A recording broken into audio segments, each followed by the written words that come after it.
I don't think there's any question today that there are secret governments.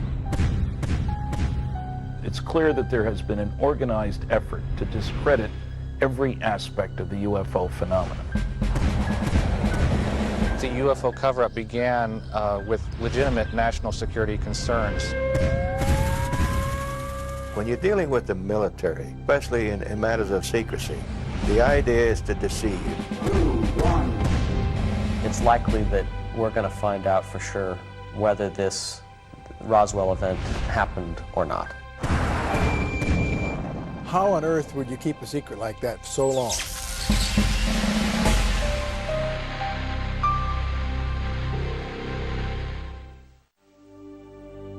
Almost 60 years after Roswell, the mystery of what crashed in the deserts of New Mexico remains a secret.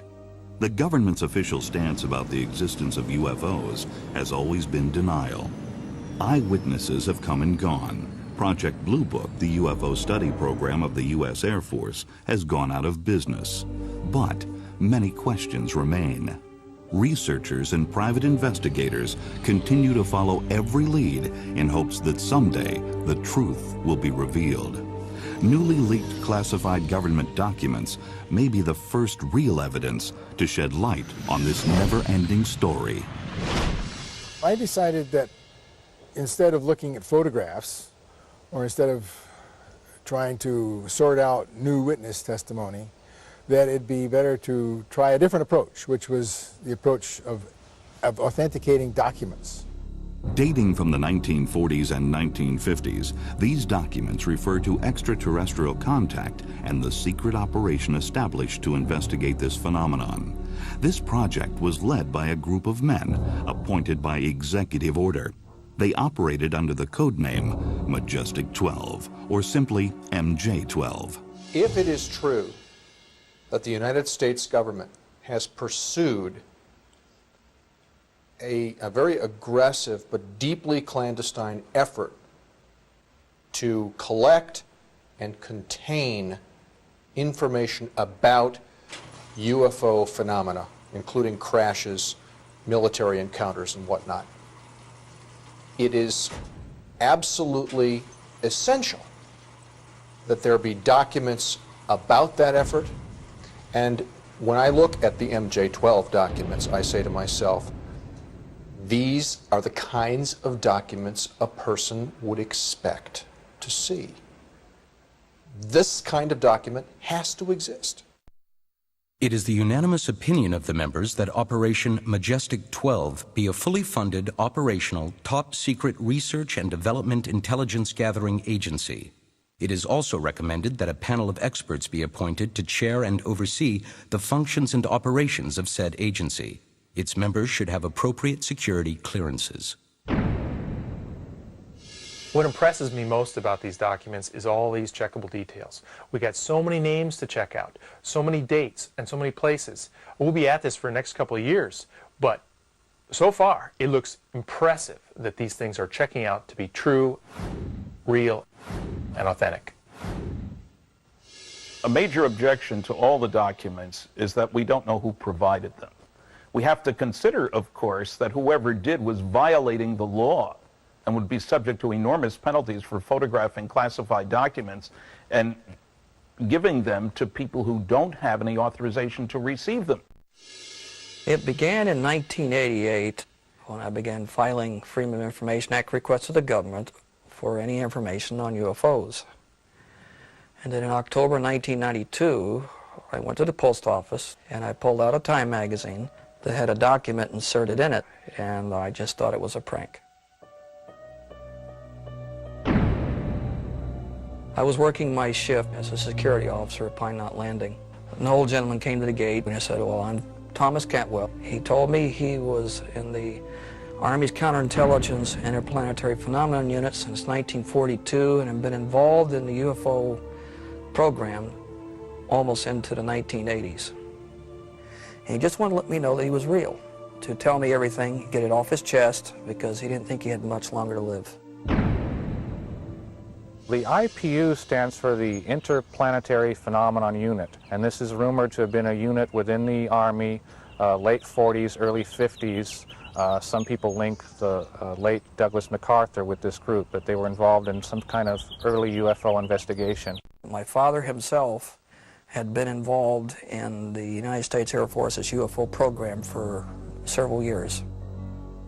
I also learned after my father's death, by going through his papers, that he was awarded the Air Force Commendation Medal and was given a special citation by order of General LeMay for his outstanding work in the United States Air Force UFO program. It's very clear to me that UFOs are real. The data that we have in hand establishes that beyond a shadow of a doubt, to my mind. And that some of them certainly involve observations of alien spacecraft. This is a completely independent question from whether or not the MJ-12 documents are real themselves and are valid. I had no interest or beliefs in UFOs, and I never considered giving any thought to the phenomenon itself. But when your own father tells you they're real, that the Air Force considered them very threatening to the United States Air Force, then I began to have a different attitude. The documents that Tim Cooper had were really very extensive. There were 100 pages, 50,000 words. The things that they talk about, however, are stunning.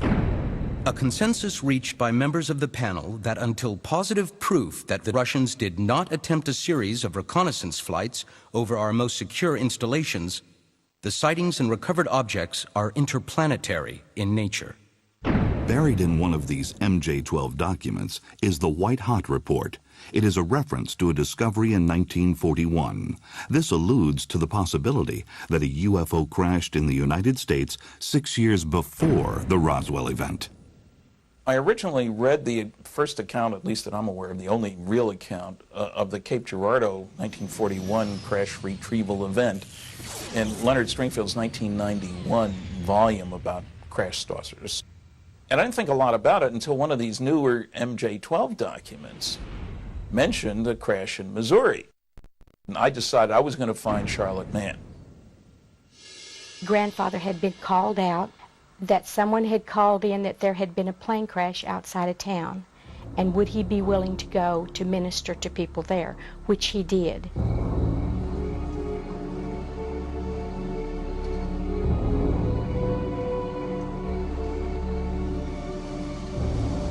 Upon arriving, it was a very different situation. It was not a conventional aircraft as we know it. There were 3 entities or non-human people there. 2 were just outside the saucer, and a 3rd one was further out. His understanding was that perhaps that 3rd one was not dead on impact.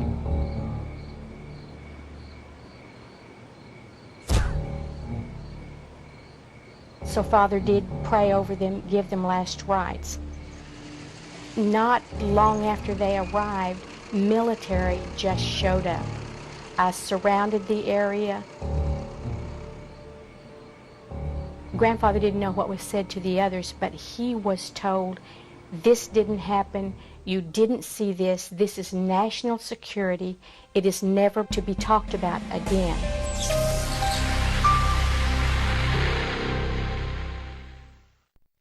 The year following the Cape Girardeau report, Los Angeles was the site of more UFO activity. The LA air raid allegedly produced 2 more downed saucers, one just off the coast of California. The Army Air Corps also recovered a similar object in the San Bernardino Mountains, east of Los Angeles, which cannot be identified as conventional aircraft. This headquarters has come to a determination that the mystery airplanes are in fact not earthly, and according to secret intelligence sources, they are in all probability of interplanetary origin. With the United States at war, it appears that President Roosevelt saw this interplanetary phenomenon not as a threat, but as a great opportunity. I have considered the disposition of the material in possession of the Army that may be of great significance toward the development of a superweapon of war. A new superweapon was developed to win the war.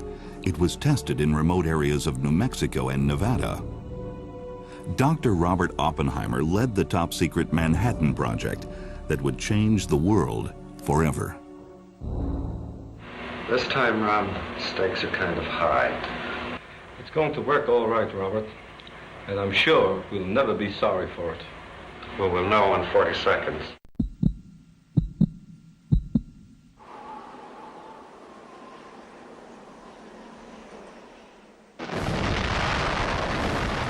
As the atom bomb experiments continued, so did the sightings of UFOs.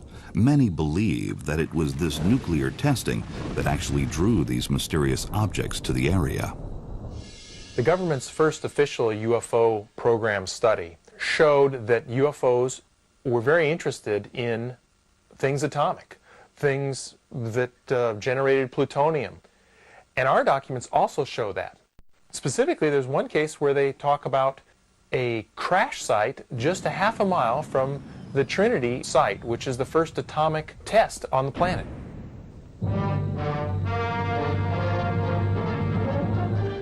This is the gallant crew that rode the big superfort which carried the first atomic bomb to Japan. Piloted by Colonel Paul Tibbets, Jr. of Miami, carrying Navy Captain William Parsons of Chicago, who helped design the bomb as observer, and Major Thomas Farabee of Knoxville, North Carolina, who pulled the plug on Hiroshima, the B-29 dropped its load of atomic death, which exploded with a force equal to 20,000 tons of TNT. When the bomb was dropped on Japan in 1945, the war ended, but the UFO activity did not. In June of 1947, physicist Albert Einstein and nuclear scientist Robert Oppenheimer drafted a report offering their opinions on how to deal with extraterrestrial biological entities if they did indeed exist. It is difficult to predict what the attitude of international law will be with regard to the occupation by celestial peoples of certain locations on our planet. But the only thing that can be foreseen is that there will be a profound change in traditional concepts. Headline edition, July 8, 1947. The Army Air Forces has announced that a flying disc has been found and is now in the possession of the Army. Army officers say the missile, found sometime last week, has been inspected at Roswell, New Mexico, and sent to Wright Field, Ohio, for further inspection. When news of a crashed saucer near Roswell, New Mexico hit the airwaves, the government was ready. The saucer quickly became a downed weather balloon, and a policy of evasion became the order of the day. It would last for decades. I think the U.S. Air Force explanation that mogul balloons, what crashed at Roswell, is just specious. First of all, the timing is wrong. The technologies are wrong. Certainly pieces of a mogul balloon or the sensor systems attached thereto would have been identifiable, and they aren't. I believe that these kinds of answers actually do a disservice both to the American people and to the Air Force itself. I am here to discuss the so-called flying saucers. The Air Force interest in this problem has been due to our feeling of an obligation to identify and analyze to the best of our ability anything in the air that may have the possibility of threat or menace to the United States. In pursuit of this obligation, since 1947, we have received and analyzed between 1,000 and 2,000 reports. We've been able to explain them as hoaxes, as erroneously identified friendly aircraft, as meteorological or electronic phenomena, or as light aberrations. With all due respect to the Air Force, I believe that some of them will prove to be of interplanetary origin. During a 3-year investigation, I found that many pilots have described objects of substance and high speed. One case, pilots reported their plane was buffeted by an object which passed them at 500 miles an hour. Obviously, this was a solid object, and I believe it was from outer space. I am certain that there have been several recoveries of alien craft and bodies in the United States. I'm using the word several advisedly, that it could be very conservative. Roswell was not the first incident. My feeling is that the Missouri incident in 1941, as related by the Reverend William Huffman to his granddaughter, did indeed occur.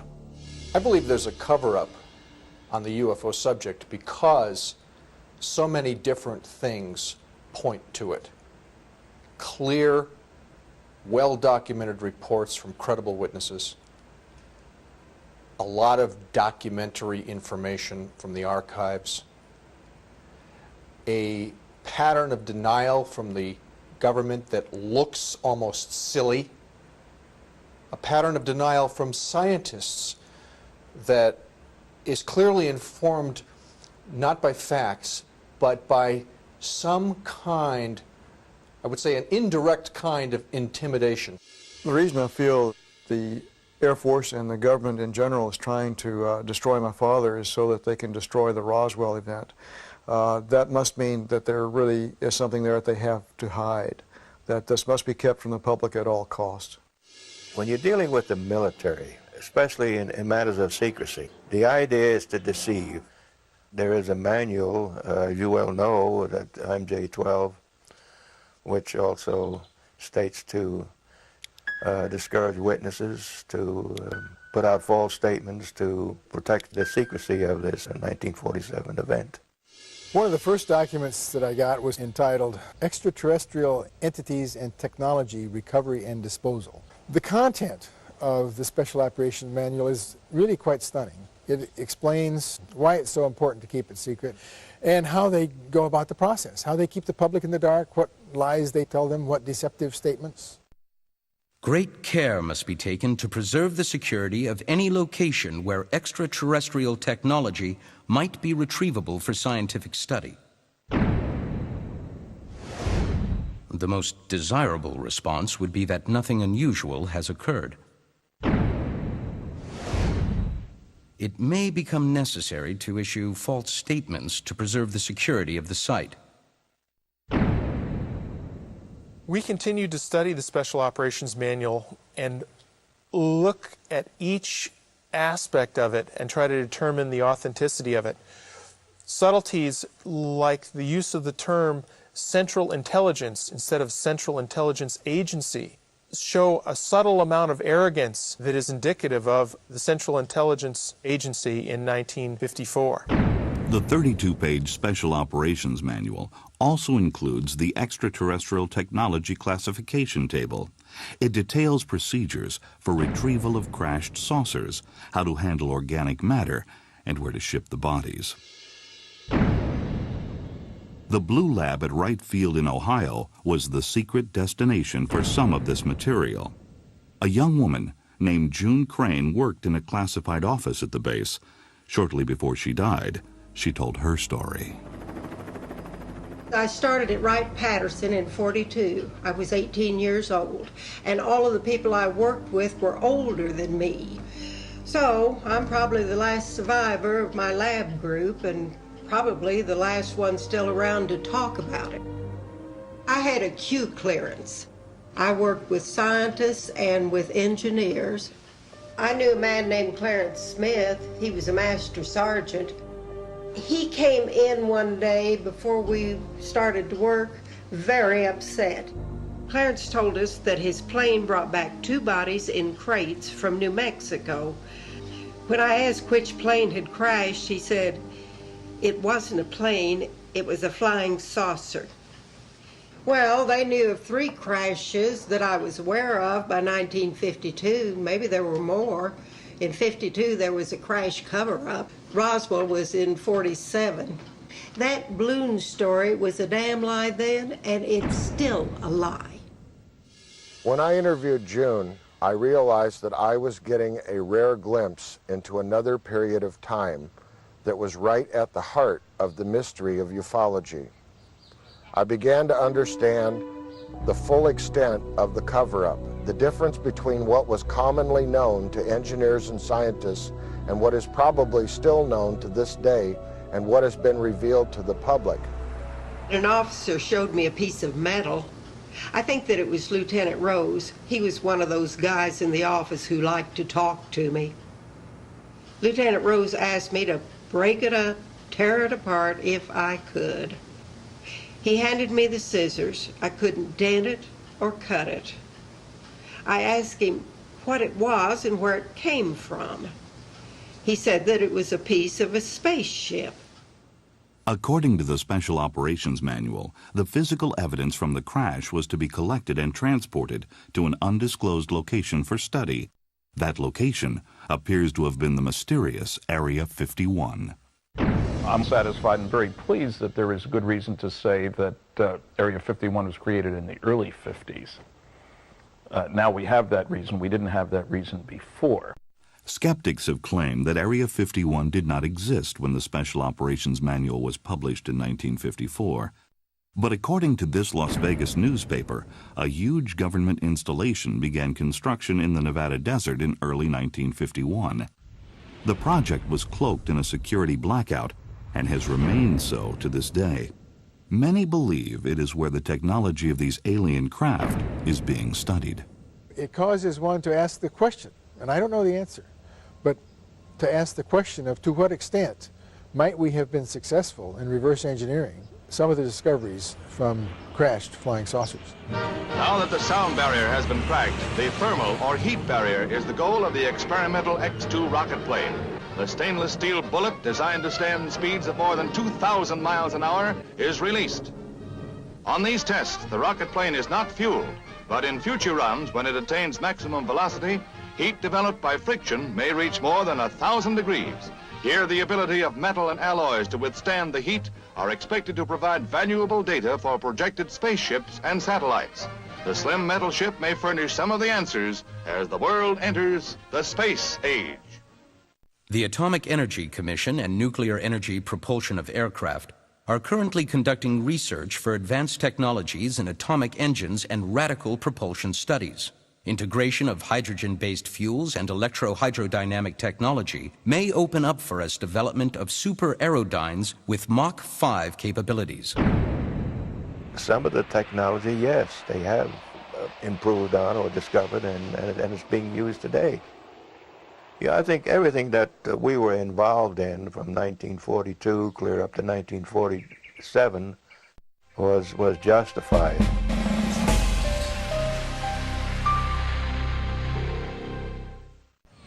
Just weeks after the crashes at Roswell, President Harry Truman named James V. Forrestal as the first Secretary of Defense. On September 24, 1947, a top-secret research and development operation was established under his direction.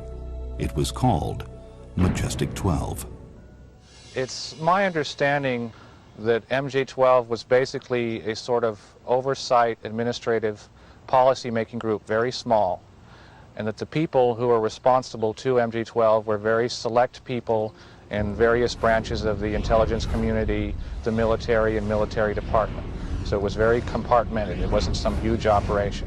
MJ-12 supervised several agencies involved in various aspects of the UFO phenomenon. But only the 12 Majestic members knew the whole story, and they reported only to the President on a need-to-know basis. One of the reasons that there are so few leaks is that 9 out of 10 people are loyal Americans when they sign a security oath, and they are rigorously defending what they've agreed to. Namely, they're not going to tell anybody. And so therefore, really only 1 out of 1,000 persons ever gets close to leaking the story.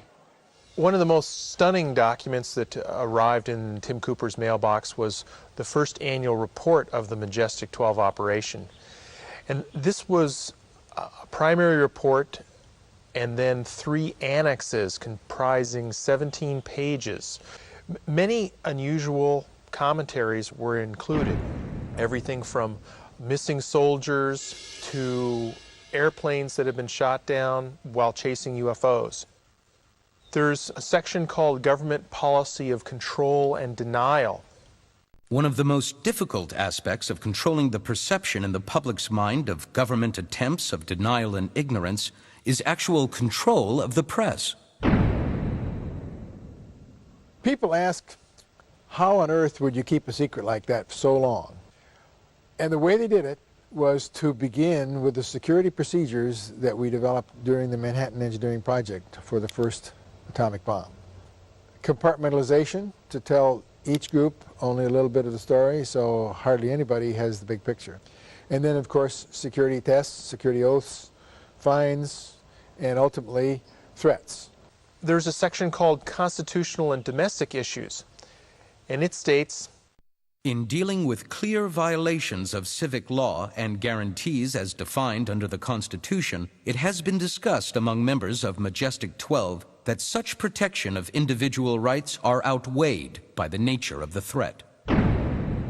Clearly, they thought that ETs landing or being involved in the American citizenry was so important that they would control, capture, and manage every aspect of that interaction. It's a very interesting group of people. 6 civilian, 6 military, 2 Air Force, 2 Army, 2 Navy. And some of them were very well known, but some of them weren't very well known, but turned out to be perfectly appropriate. As President-elect Dwight Eisenhower was preparing to take office, he was briefed about the ongoing UFO investigations of this elite group. I believe the Eisenhower briefing document is genuine. The list of members, I thought that would indicate it was phony because Dr. Donald Menzel, a Harvard University professor of astronomy, was listed as a member. But he was a total skeptic. He wrote 3 anti-UFO books. You certainly don't need a security clearance to teach astronomy at Harvard. First of all, the objects are not unidentified. We know what they are. Second, in most cases, are not flying. And finally, in many cases, they are not even material objects. I discovered, to my total amazement, that he led a double life, that he worked with the National Security Agency, worked with the CIA, had a top secret ultra clearance, did classified work for 30 companies. None of this was known. By the time Eisenhower read this above top secret document, the founder of the Majestic 12, James Forrestal, was dead. In March of 1949, he was diagnosed with depression and ordered to the Bethesda Naval Hospital. He was isolated and feared for his life. On May 22nd, his body was found below his hospital window. His death was ruled a suicide, but this CIA memo tells a different story. The untimely death of Secretary Forrestal was deemed necessary and regrettable. If it should ever be possible to prove that the documents are true, then obviously they indicate a very, very different history than we thought.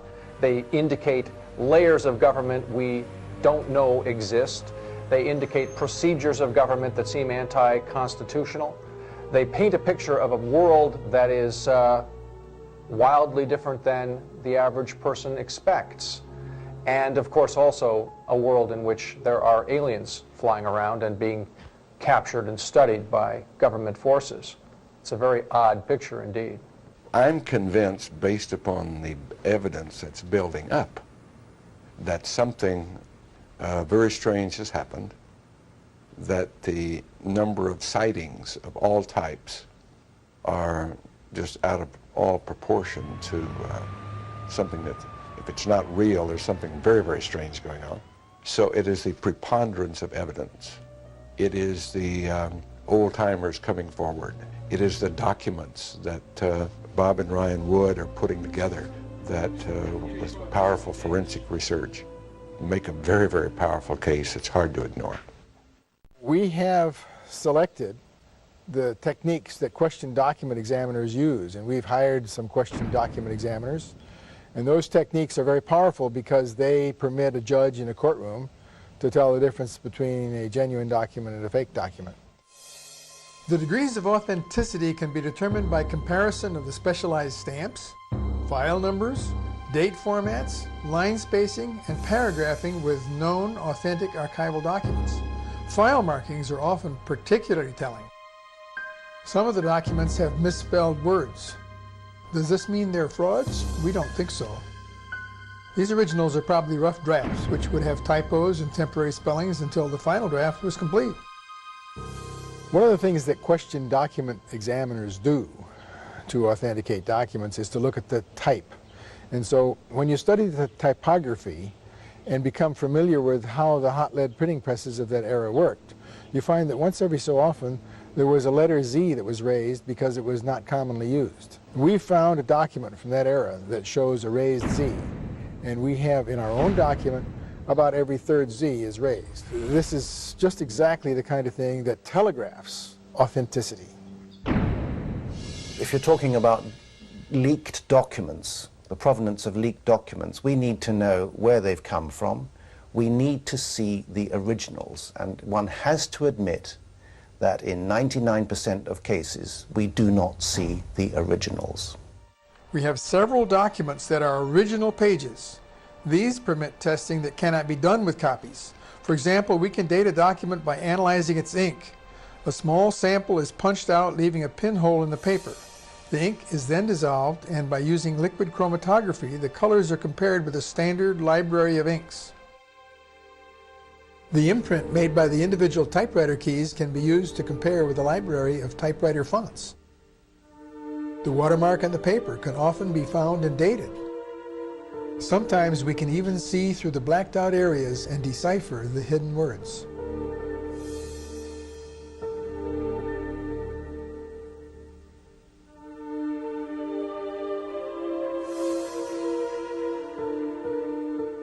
During the authentication process of the Eisenhower briefing document, Stan Friedman went to the National Archives and in the presence of an archivist found in their files what's known as the Cutler-Twining Memo, which mentions MJ-12, MJ-12 Special Studies Group. We have an original onion skin paper with the appropriate watermarks, original declassification markings. It is a hard, physical, testable piece of paper. It's in a secure facility at our National Archives in College Park, Maryland. This declassified document seems to provide proof that MJ-12 was a reality, even though the government has never acknowledged its existence. So, after you use these question document techniques, to the best of your ability, it turns out that the documents almost speak for themselves as being genuine.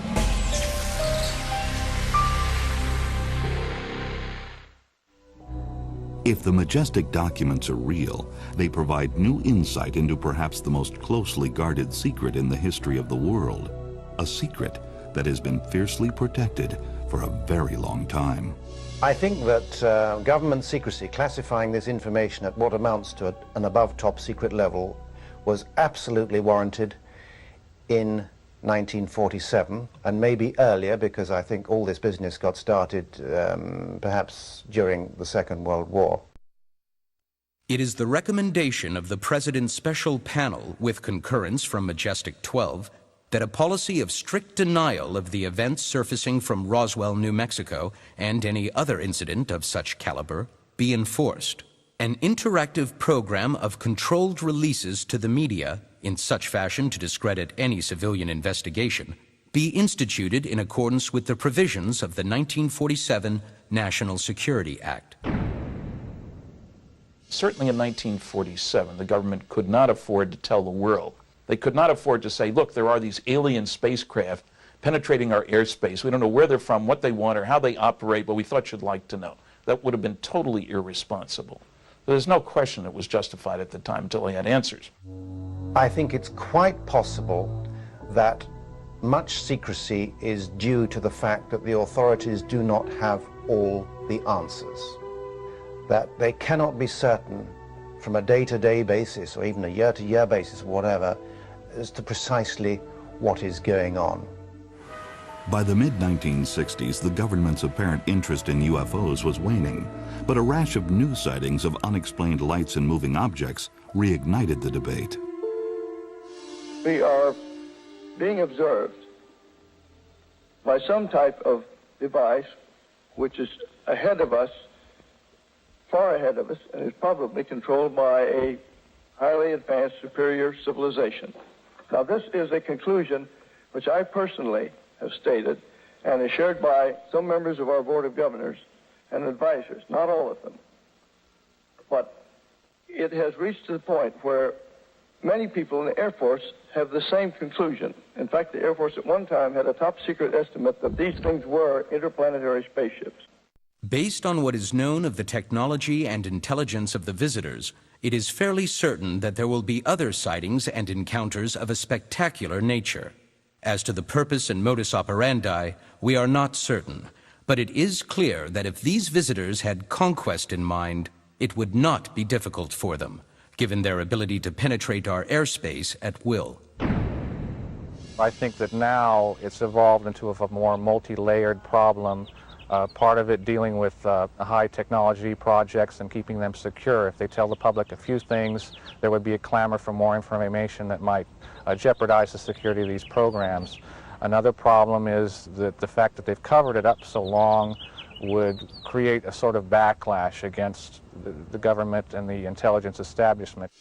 If these documents show a long, systematic, highly articulated process for handling UFO-related information, for sequestering that information, for marshaling it here and there, and for keeping everybody else out of the loop, completely unaware, the structure that caused that to occur is a phenomenon in world history.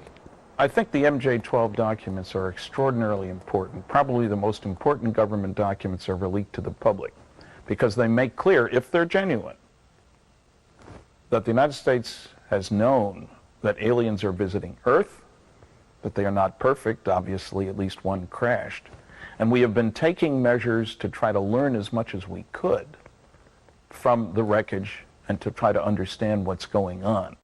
Why on earth would they have kept it secret? The discovery of extraterrestrial life, the greatest discovery in the history of man. The main reason, of course, is still a valid reason today, and that is to make sure that our enemies, namely in those days, the Soviet Union, did not get the technology. The technology was the driver. In addition, the reason for keeping it secret is to not let the public know that we really couldn't control our airspace. With urgent speed, the jet fighters rush to get in the air. Every second counts. They must be able to intercept the mystery plane before it can reach a target and drop its bomb. One example of technology discussed in the documents is a report, an analytical report from the Research and Development Laboratory dated 2 September 1947, where it has an early description of fiber optics in essence, and it says, flight instruments and controls are activated by optical waveguide fibers, similar to glass rods, except they are flexible and have a plastic cladding wrap. This cladding wrap is sort of the key breakthrough in fiber optics that allows increased signal to noise. Now here, this is a guy talking and describing fiber optics in 1947. One of the documents that was particularly exciting is a document that was done at the end of the summer of 1947, prepared and approved by Lieutenant General Nathan Twining. This included the results of what our scientists and engineers had been able to evaluate and determine during the summer. And one of the things that really strikes me is a description that talks about a series of fine grid-like lines connecting a series of dots in pure silver. This is very close to a description of an integrated circuit today. One interesting thing about the craft itself, it carried no fuel. There was no fuel. They assumed that it was propelled by a series of cells, Arctic-shaped cells underneath the craft itself, which indicates that evidently they were grasping energy from the atmosphere some way. That is one of the areas that they haven't discovered or haven't found out yet. As far as this idea of reverse engineering a crashed or captured spacecraft, I would hope that's been done. I'd hate to think that something has been sitting there longer than the lifetime of most of the people who will see this program and nothing's been done to it. The potential for learning is astounding, and not attempting to reverse engineer it would be unthinkable. The YB-49 flying wing makes its maiden flight.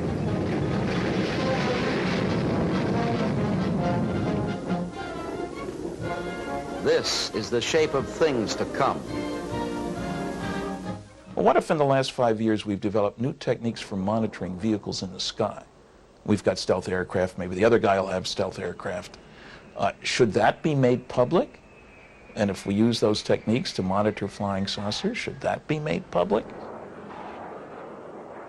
Should the secrecy continue now? I've never been an advocate for putting everything on the table, especially technology. I have mixed feelings about what the government should do about covering up the truth about flying saucers. I would like the government to stand up, take away the ridicule that's been heaped on a lot of people. So a government announcement would bring forth a tremendous amount of data. Are these documents authentic, and is their narrative real? I believe that there are four possibilities. One, of course, is that they are frauds created as a hoax by a gifted amateur.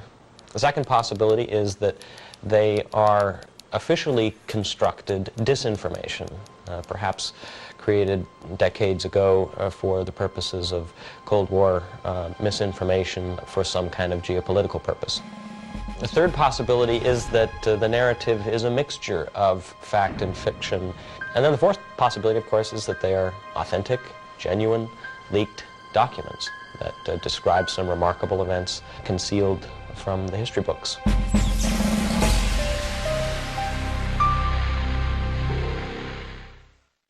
The concept that we are not alone in the universe has captivated many since the beginning of mankind. Throughout history, artists have included flying objects in their paintings, like this one from 17th century painter and protege of Rembrandt, Art de Gelder. Today, believers outnumber skeptics 3-2. People around the world continue to report UFO sightings, but proof of extraterrestrial contact remains elusive. If the MJ-12 documents are genuine, the story they tell is astounding. If and when this story is brought to light, what impact will it have on our destiny? Philosophically speaking, I have to say that we're moving rapidly into a different kind of world in which the possibility of life from elsewhere is increasingly non-alarming.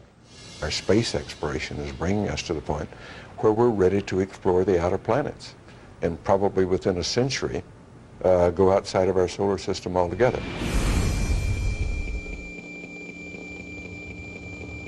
So it's time that all of this is exposed for the sake of science, for the sake of the stability of our government, for the sake of civilization itself. I've steeped myself in flying saucer information for more than 40 years. I worked on classified government-sponsored programs. It's clear that there has been an organized effort to discredit every aspect of the UFO phenomenon. These documents are no exceptions. If they're genuine, they're of extraordinary importance for all of mankind. If, in fact, we have recovered an extraterrestrial spacecraft sometime in the past 50 years, then, of course, we are in possession of definitive evidence that we are not alone. One of my heroes in life, Carl Sagan, was fond of saying, on the day that we do discover that we're not alone, our society may begin to evolve and transform in some incredible and wondrous new ways. That's a day to look forward to, I believe.